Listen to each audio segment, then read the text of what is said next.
Hello, hello, hello. Welcome to Pop of Color Live, a music industry late night show for colorful bands and artists.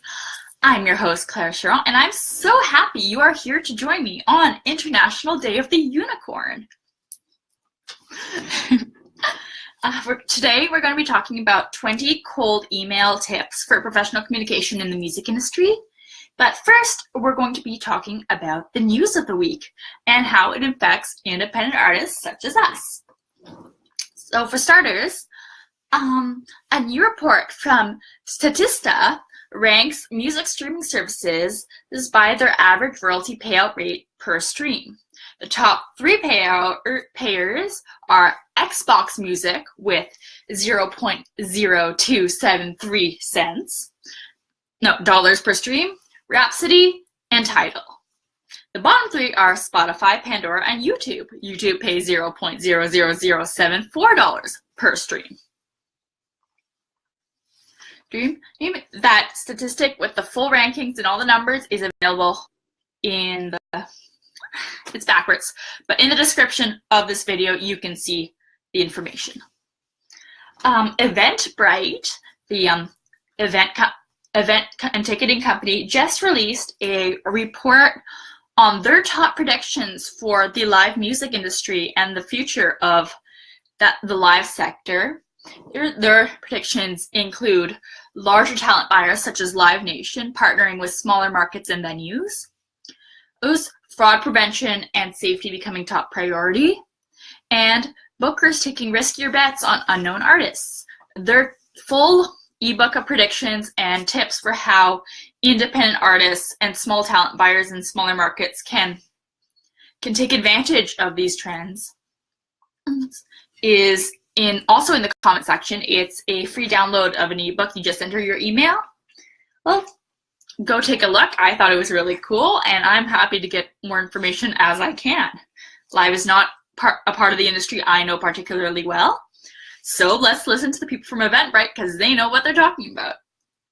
My tea of the week is matcha ice cream, something which I'm sure many British people with their Earl Grey with lemon would be outraged at. But however, British people, save your outrage because a new law in the UK now stipulates that any company with over 250 employees must reveal their gender pay gap stats. So instead of being outraged over matcha ice cream tea, let's be outraged over the three major labels, Sony, Universal, and Warner, having stats as follows.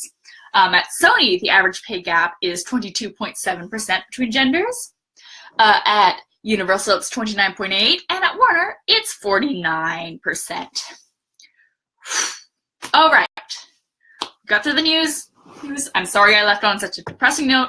Spotify is still doing its thing, but I'm going to be covering that again next week when everything settles down, because Microsoft is still talking about buying the whole thing, and Sony just sold off $250 million worth of their shares, and the discussion is how they're going to divvy that up between the artists, if the artists are going to get a bit of that at all.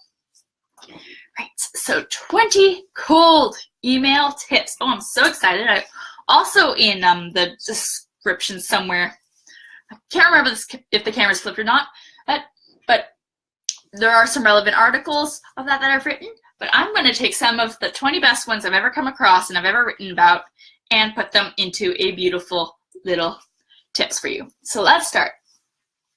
Send your emails during regular business hours. Whereas this includes if you have international clients, you want it to show up during their local time hours, because it doesn't come across as very professional if you're trying to pitch them at 3 a.m. when you live in the same city, because they know it's not like you're across the world. They know very well you're up at 3 a.m. And if they're a professional agency, they'll have a timer on their email, so they send out at regular 9 to 5 hours for professionalism. 2, personalize /know the names and or pronouns of who you're trying to reach. Yes, it's harder when they're not so visible. For example, I'm a pretty visible character in my media, but some people, whether they be having a big company name that doesn't indicate gender or who's behind it, or they have a name like Sam or Alex, which are Western names that can be hard to distinguish male or female. Do try to do your digging and check, because nothing is going to make you kick yourself in the shins harder than after realizing you sent a big important pitch email, you called them a he when it's a she. Next up, only use their preferred communication channels. So we're talking about emails in this, but if someone's okay with you sliding into their Instagram DMs to contact them, go for it. If they're happy with Twitter messaging or Facebook messaging on their public page, definitely, for sure, if they're inviting that, yes, they'll let you know. But there's a difference between that and looking up their personal Facebook profile to try to message them, to try to ask, why haven't you gotten back to me yet? Why haven't you considered me for a feature yet? Yet it comes across as really unprofessional. It can get you blacklisted, labeled as creepy, especially when there's the whole gender dynamic. But yes, please use their preferred communication channels. For me, for example, that would be my email, my blog submit form, or my professional page, this page you're watching it on. Those are the ones I prefer for professional pages and communication. So next, 4, be aware of current industry trends. And so don't have your horse blinkers on, only focusing on your release, because if the biggest superstar in the world just dropped a surprise album, you might get placed on the back burner and while everyone is scrambling on trying to cover this album. So say, for example, when Beyonce released her surprise album a couple years back, critics were all in a hot rush because they just released their year-end lists and they had to quickly run and praise it. So if you were an R&B pop singer or lower on the totem pole than Beyonce, so everyone else, you would be on the back burner and you would be struggling even harder to get noticed if you had to compete with something like that. So be aware of what's going on in your industry. Be aware of what's going on with the people you're trying to reach. That's going to do a lot of good for you. And best case scenario, they notice as well that you're being nice to them and you're being empathetic and understanding to their situation. Next, mind your spelling, grammar, and punctuation. Don't write in all caps. It sounds like you're shouting.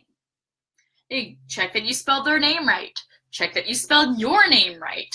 Check that you didn't make any big mistakes like that. Okay, pretty straightforward, but I had to list it. If working with international clients, know their holidays.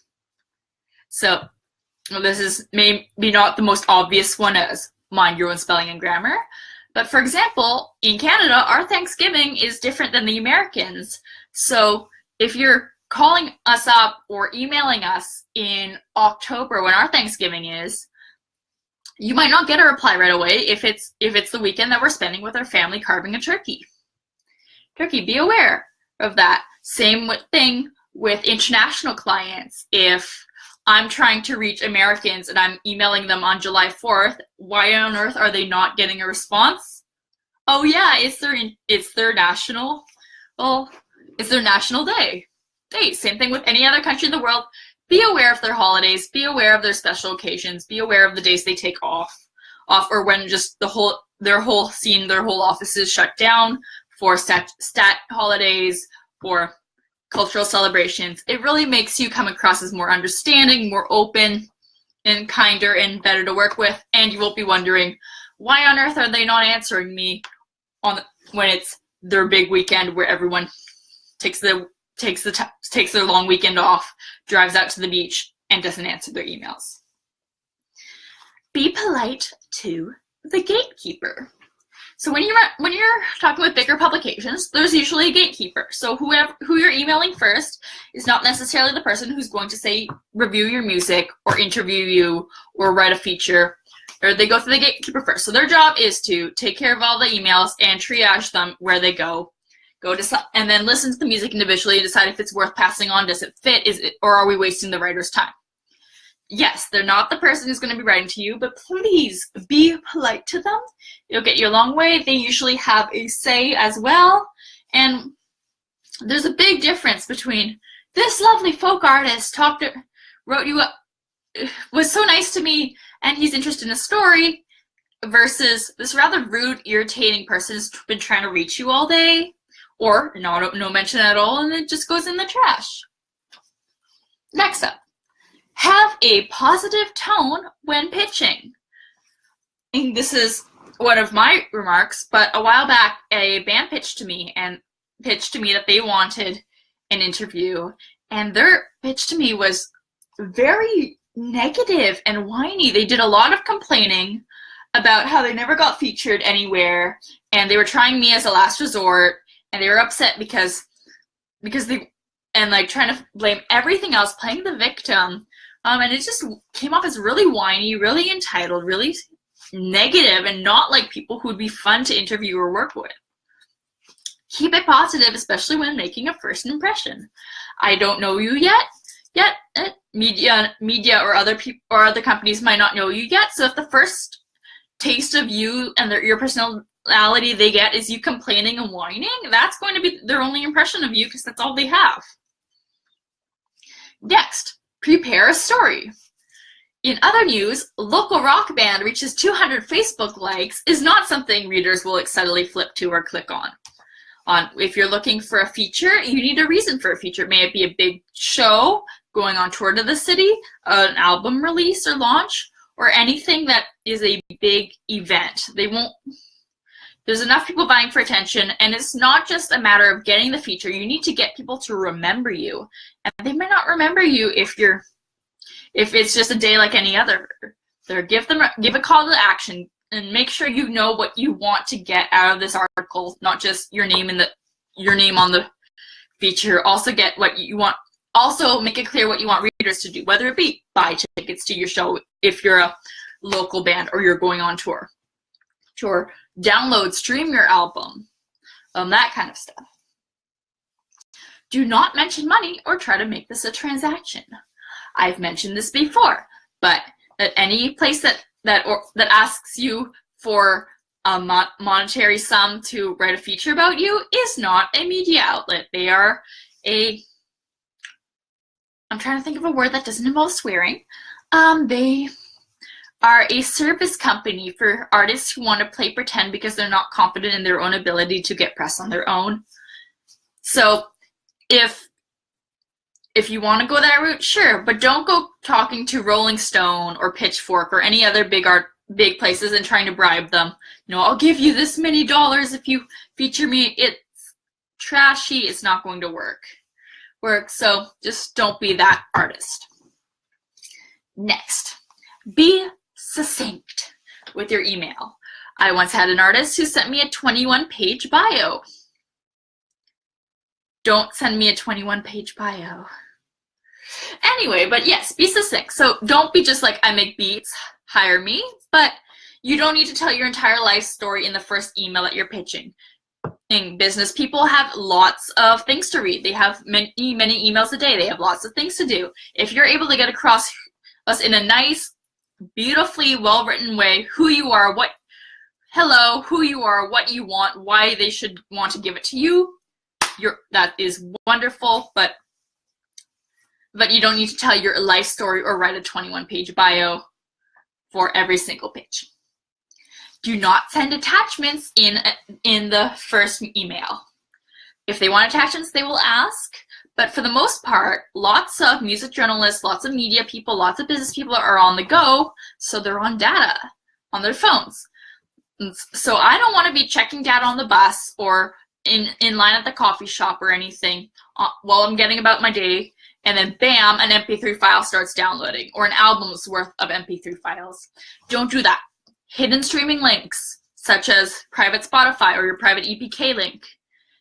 Private SoundCloud, private EPK link if it's an unreleased album, or your Spotify, SoundCloud, YouTube links will do wonderfully as part of a press kit or part of a pitch. But yes, don't attach large files, as they clog the inbox, they clog the data amount. make sure your links are functional. So while we're speaking about links, do check them and make sure they actually lead places. They aren't broken. They don't lead to another band. They don't lead to your personal page when you're trying to go to your official page. Do check that. Once they are functional, make sure they're up to date. So if you're going to send your socials in, make sure you send in socials that you actually use. So yes, you might think, well, it looks proper to send in my Twitter link. But if you're someone who never uses Twitter and it's a ghost town and you last tweeted 6 months ago, well, it's not going to make a good impression on you. Just only put the ones you use, even if you only use one. Make it one that's stellar, as opposed to putting 15, but you only use one, and they notice that. Next step, use a professional email if you have one. If you don't have so for example, my professional email is Clara at popofcolournewsletter.com. If you don't have a domain name that comes with a professional email like that, use a nicer email. I have an article linked in the description, which is all about professional emails, but it's just, if you have first name, last name, great. First name, last name, music. First name, last name, band name, awesome. Don't use Princess Clara Teddy Bear Boo Boo 1997 at hotmail.com when you're trying to pitch a professional thing. I made that up. I swear that was not the email I had when I was 10, okay? Follow up, but only once. If a little while, let's say a week has gone by and you have not heard any response, it's all right to follow up, but don't hound them, don't harass them. A gentle tapping reminder is nice, but if it's a no, they will let you know, or it should be obvious after ignoring you for long enough. But there's no need to hound them. There's no need to chase them down in their personal lives to try to get an answer. Don't exaggerate / hype yourself up to the point of lying.